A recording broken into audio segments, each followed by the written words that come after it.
Assalamualaikum warahmatullahi wabarakatuh. Saya Insapudin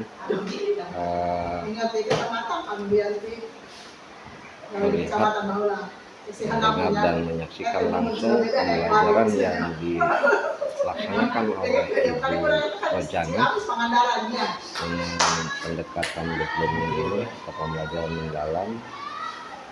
Ini memberikan inspirasi dan aspirasi bagi guru untuk proses pelaksanaan pembelajaran, sehingga anak-anak pun sangat begitu antusias dan sangat senang. Kemudian ini juga perlu dicontoh oleh para guru yang lain untuk diterapkan di sekolah pada mata pelajaran masing-masing. Itu saja barangkali yang dapat saya sampaikan.